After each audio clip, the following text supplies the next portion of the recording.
Again, it's Dunstan, and it's day 6 of the Alchemy of Fear series, and it's been intense, hasn't it? Fear, fear, fear. So today I want to just shift the focus, and I want to talk about what it is that makes us human, and I want to I want to just kind of name the obvious, which is that there are a lot of ways that it is not so easy for us to be human right now. The lack of the severe limitations on freedom to move around, and the freedom to connect with other people and actually have a hug with somebody, and you know so whenever there's a problem or a challenge, if you like, there is always an opportunity. And the opportunity I see here is for us all to really appreciate more deeply the opportunities that we do have when we have those opportunities. The last time I connected with a small handful of people here on the beach, we there were people who were keeping their distance a little and doing all these things that whether we do these things because we are caring for other people, not wanting other people to get sick, whether we do these things because we don't want to freak other people out, whether we do these things to look after ourselves because we don't want to be arrested, whatever the reason, we're all mindful at this time.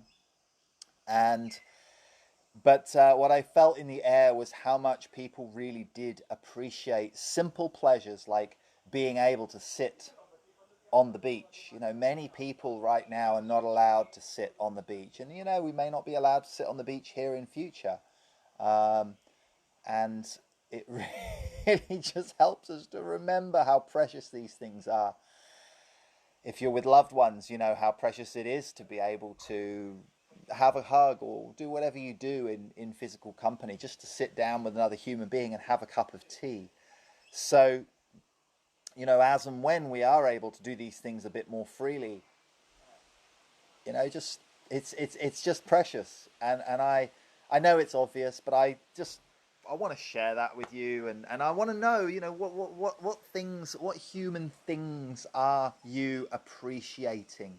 You know, I appreciate being able to connect with people online and be able to have this kind of connection.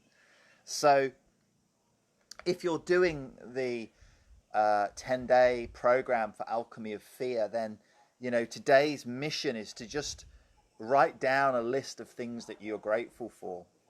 Yesterday I saw the most beautiful little flying fish. It was kind of blue-green in color, really brightly colored. It was about this long, and he or she, I don't know, had these little wings just sticking out from the side, and just sort of took off and just fluttered for a few seconds before disappearing into the wave. So, right now I'm super grateful for, where I am here.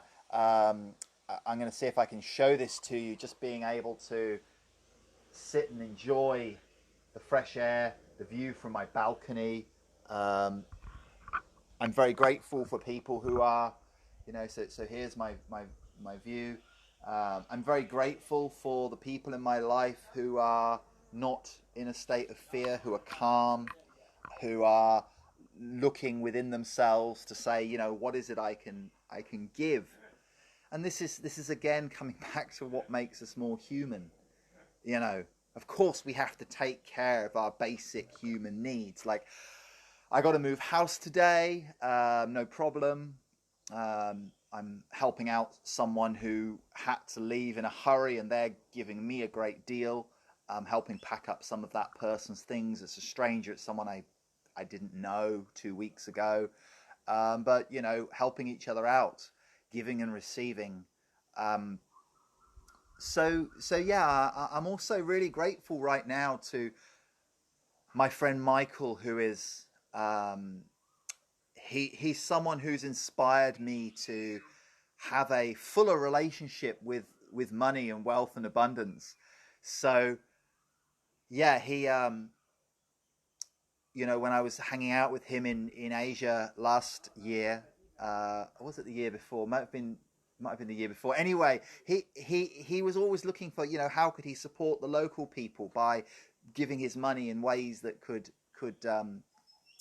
make a little bit of a difference. So of course, I don't know the situation of all the local people here, but there's less money going around, so it feels important to recognize the human aspects of that. When we patronize restaurants, going to the fruit stands, there are some beautiful local people in those places that are still there and available to provide what we need for food. And coconuts, of course, are very important here in Thailand. So I did want to just touch base, drop in, and say hi. And I'd love to hear ways that you are being more human, doing whatever you're doing. I know there's a lot of people who are being available to support others at this time. My friend Raluca dropped a really sweet video yesterday. I think you have to be friends with her to be able to see it, but she was just giving some tips for communication and suggesting some simple little tools that you can use when you're communicating, especially if you're cooped up with loved ones. There can be a bit of cabin fever, and she just shared a really nice simple tool which can help people to just use just use the first person. And so instead of saying, "You didn't tell me blah blah blah blah blah," you can say, "Oh, I didn't hear you say blah blah blah blah blah." And it's so easy, for us to be careless in our communication and say things in such a way that another person can feel attacked when that probably wasn't our intention. So being really careful and precise in our communication is another way that we can be more human.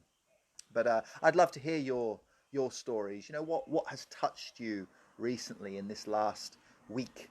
What has how have people been able to support you in this last week? How have you been able to support other people this last week? Being open to giving and receiving, asking for help when we need it. The other day I ran out of wind and I was kind of swimming back to the bank, and a local man, it's happened a couple of times now, local fishermen have picked me up, and this guy didn't even want any money. I did give him a little bit of money, but he was just helping me out, and we couldn't really understand each other that well, but he helped me to get my gear back towards the shore. And it's just these little human things that are so precious. I can't begin to imagine how it is living in a city right now. I'm so blessed, so grateful to be here on an island where we are much less intensely affected. And for now there are beaches that are open. So I'm so grateful for being able to get out in the sunshine and breathe fresh air. I've heard about people in Bali. In Bali, it seems they're sending trucks out and spraying disinfectant. It's something that they do. I've also seen people being sprayed in airports, like disinfected. And how can we keep our humanity in these times? I'm hoping nobody's going to come down this little back road and try and spray any chemicals. I'm not sure. Hopefully they're not so much into that here in Thailand. But I'd love to hear from other people if there's anyone else wants to share something. There's talk of people wanting to get together on Zoom. Now, if you want to get notifications for when I go live, there is a WhatsApp group, and I can share that. Hi, Rebecca. Thanks for jumping on. Hello, Moni. So I've shared what I want to share right now, and I would love to hear from people. I would love to hear how it is at this time. How are you? How are you staying more human? I know that Rebecca has a Zoom call. I believe she has a Zoom call for women at some point today, which she's holding that space. What else? What else are people doing? Let's just give it a little moment longer to see if anyone would like to say anything. If you are doing for those of you watching who are doing the 10-day Alchemy of Fear program, it's a free program which everyone is welcome to do. I'm actually going to create it. I'm going to transform it into an ongoing course that can be more automated, where people can just sign up and participate in that. For those of you who are doing that course, I'd like you to write down a list of things that you're grateful for, and to share those, specifically things that you're grateful for at this time that maybe at other times you might take for granted. And if you're in a state of anxiety or fear, or you're even if you're just facing problems and working through some problems that you might be facing, or some challenges, what I would like you to do in that case is to write down a list of all the problems that you are facing. So for example, if I was to do that list right now, my visa, my 30-day visa, is about to expire in a couple of days. So I have to figure out how to do that. So if I was looking at it through the lens of problem, well, the problem is that there may not be long enough for the visa agent here to take care of that. The problem is that's quite expensive. The problem is that there are less ferries going to Koh Samui, and there's a whole load of people at that's the nearest passport office. If I can do it without that, I'm having to make that trip, that would be better.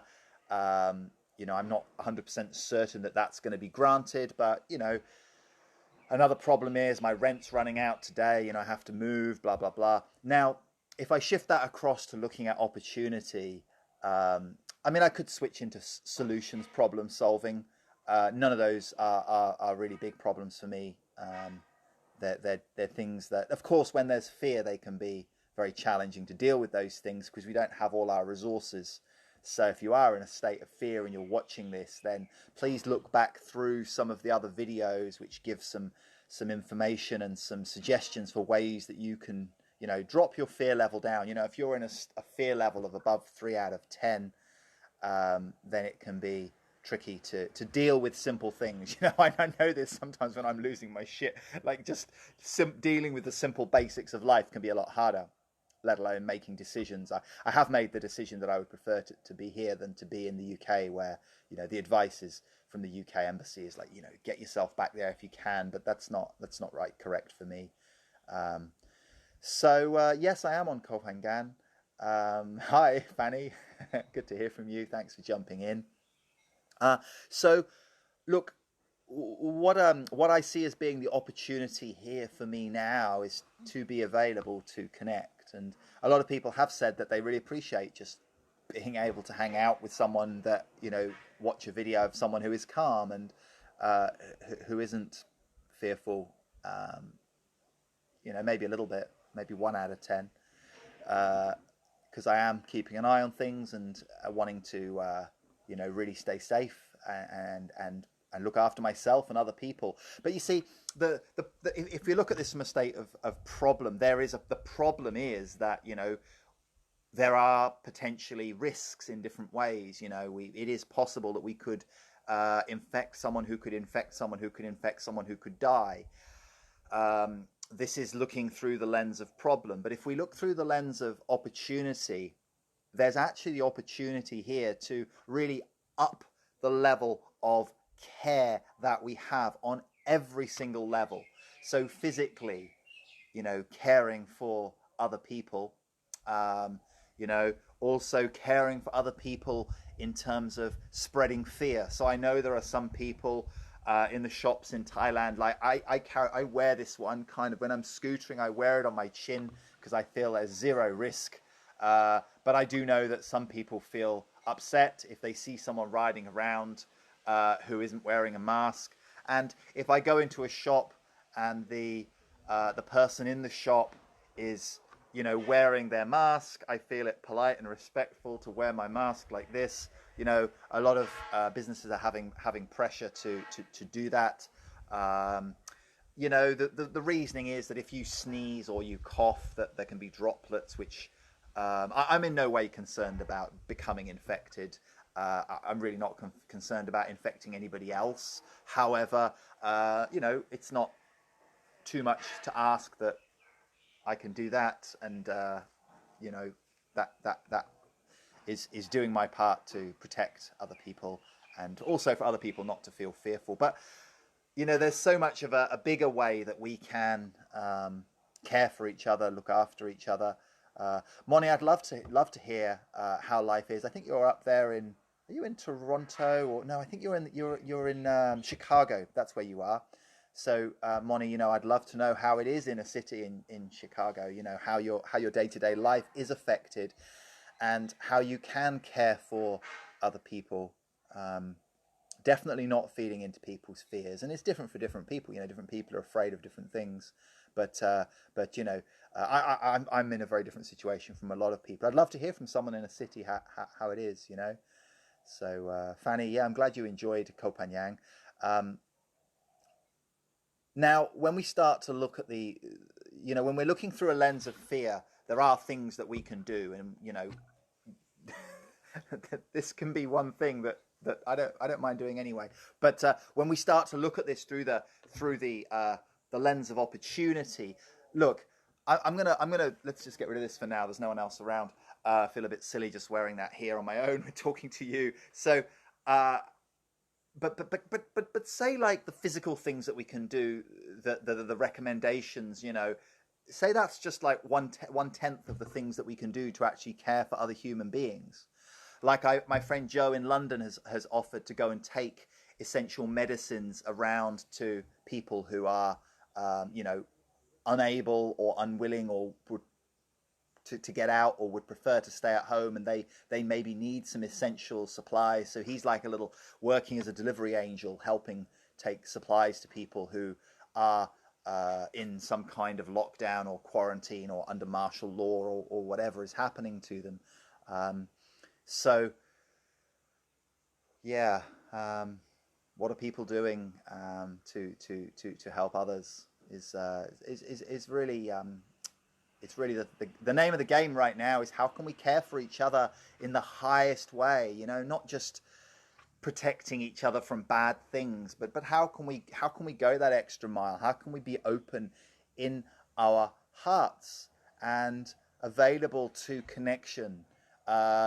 Also accepting that some people don't want to connect. Some people might be enjoying living their hermit life at this time. There's a lot of people who are like, yeah, now you'll know how I live because I don't hang out with a whole load of other people very often. I've had an invitation from a wild man down at the other end of the island who I'm not sure exactly how he lives. He obviously is online, but he's going to be sharing some tips for, how to live more simply, how to live in isolation on the land. So I'm very much looking forward to going and meeting that wild man tomorrow, to learn from him. He seems to be pretty much isolated the whole time. Now, I'm open to eating some fish. I don't usually eat animals, but I'm open to trying that, and being open to a more basic way of life of having to forage and maybe pick coconuts from the trees, living a simpler life. So yeah, I'm wondering what else. What else? Every single financial transaction. I said that we've been taking for granted the human connection that actually to be able to meet people in person.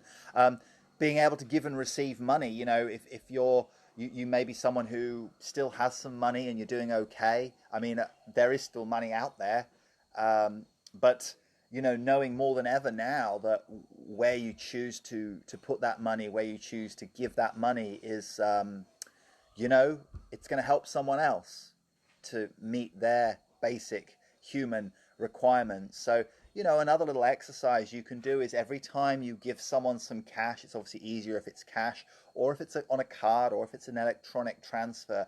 Every time you give that money, just acknowledging that this money will help that person, and that it will go to someone else, and that just the same way as we all breathe the same air and we're all connected in that way, ultimately we're all connected in the fact of exchanging value, and for that value to be able to be passed from one person to another.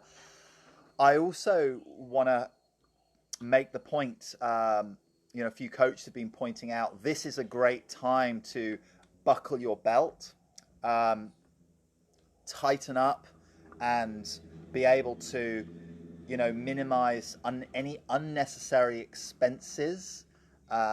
Something I work with my spending is I have kind of traffic lights. So when I budget, I look through the expenses, and green is money that I give to a local business or another human being that I really respect and value, and that I align with their values, and I love to give that money to another human being, if it's someone that's helping me out or I'm helping them out in whatever way.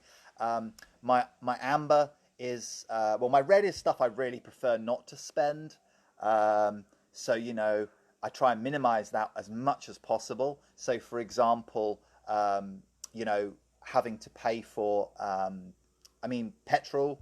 If that's going to a big corporation, I think the corporations are going to be okay. They're going to get bailed out anyway. I'm not worried about big corporations at this time.